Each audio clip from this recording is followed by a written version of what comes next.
Breaking చూస్తున్నాం. హైదరాబాద్ లో వర్షం దంచి కొడుతోంది. మధ్యాహ్నం వరకు ఎండ మండిపోగా సాయంత్రం వాతావరణం ఒక్కసారిగా మారిపోయింది. చూస్తుండగానే వర్షం మొదలైపోయింది. జంట నగరాల వ్యాప్తంగా భారీ వర్షం కురుస్తోంది. ఉరుములు మెరుపులతో కూడిన భారీ వర్షం నమోదవుతుంది. రోడ్లపై కాల్వల మాదిరి వర్షపు నీరు ప్రవహిస్తున్న దృశ్యాలు మనం స్క్రీన్ పై చూస్తున్నాం.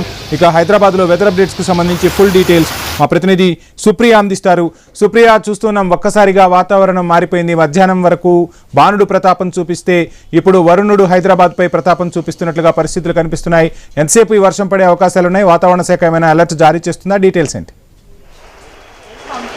గత వారం చూస్తే మాత్రం మనకు హైదరాబాద్లో భారీ వర్షాలు కురిశాయని చెప్పాలి. ఎడతెరిపి లేని వర్షాలతో మాత్రము కురిశాయి. అయితే ఈరోజు ఉదయం నుంచి ఇప్పుడు మధ్యాహ్నం వరకు చూస్తే మాత్రం ఈరోజు ఎండతో మాత్రము నగరవాసులు అయితే ఉక్కిరి బిక్కిరి అని చెప్పాలి. అంటే ఈరోజు ఉదయం నుంచి చూస్తే అయితే అంటే నిన్నటి నుంచి ఈ రోజు వరకు చూస్తే అయితే ఎండల ప్రభావంతో మాత్రము నగరవాసులు బయటికి రావాలంటేనే ఎంతో భయపడ్డ పరిస్థితి అయితే మనకు కనిపించింది.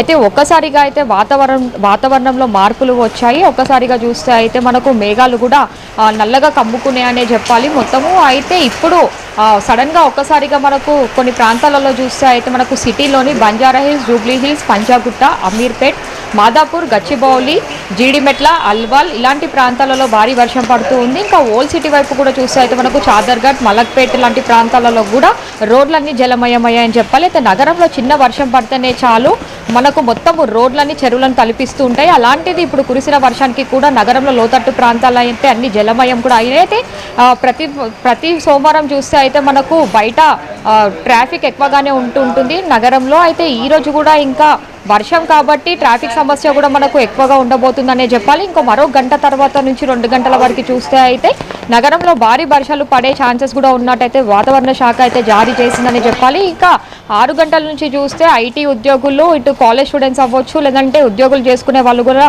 ఇళ్లలోకి వెళ్లే సమయం కాబట్టి మనకు ట్రాఫిక్ సమస్య కూడా తీవ్రంగా ఉండబోతుంది. ఇంకా మరోవైపు చూస్తే కూడా ఇప్పటికీ అప్పుడైతే హైదరాబాద్లో బల్దియా అయితే రంగంలోకి దిగి వాటర్ లాగిన్స్, నాలాలు ఉన్న ప్రాంతాలలో మాత్రము క్లియరెన్స్ చేస్తున్నారని చెప్పాలి. అయితే గతంలో కూడా చూస్తే అయితే మనకు వర్షాకాలంలో రోడ్లపైన వర్షం కంటే ఎక్కువ పాత గోడల కూలిపోయి కూడా చాలామంది ప్రాణాలు కోల్పోయిన వాళ్ళు ఉన్నారు. కాబట్టి ఇప్పుడు కూడా ఇటు జిహెచ్ఎంసీ అధికారులు, హైడ్రా, ఎన్డీఆర్ఎఫ్, డిఆర్ఎఫ్ బృందాలు అయితే హెచ్చరిస్తూ ఉన్నారు. అయితే పాత గోడల దగ్గర అవ్వచ్చు, లేదంటే షెడ్లు, చెట్లు, స్తంభాల కింద కూడా ఎవరు నిల్చోద్దని కూడా వాళ్ళు చెప్తూ ఉన్నారు. దానితో చూస్తే ఈ రోజు నుంచి 8వ తారీఖు వరకు మాత్రము హైదరాబాద్తో పాటు కొన్ని జిల్లాల్లో చూస్తే మనము ఆసిఫాబాద్, ఆదిలాబాద్, నల్గొండ, ఖమ్మం, సూర్యాపేట్, హైదరాబాద్, రంగారెడ్డి, మల్కాజ్గిరి ప్రాంతాలలో అయితే భారీ వర్షం పడే అవకాశం కూడా ఉందనే చెప్పాలి. అయితే తేలికపాటి నుంచి భారీ వర్షాలు పడే అవకాశం ఉన్నట్టు అయితే వాతావరణ శాఖ కూడా హెచ్చరిస్తుంది. అయితే అనవసరంగా బయటికి రావద్దు, అత్యవసరంగా పనులు ఉంటే మాత్రమే బయటికి రావాలని కూడా వాళ్ళు చెప్తూ ఉన్నారు. ఇక ఉదయం సమయంలో చూస్తే మనకు ఇదే ఉడకపోత అయితే 2-3 రోజుల వరకు కొనసాగే అవకాశం ఉంది. దాని తర్వాత ఈవినింగ్ సమయంలో మాత్రం మనకు ఇదే రీతిగా అయితే వర్షాలు పడేటట్టు కూడా ఉన్నట్టు అయితే వాతావరణ శాఖ అయితే ఎల్లో అలర్ట్ కూడా జారీ చేసింది. Vamshi, right, thank you Supriya.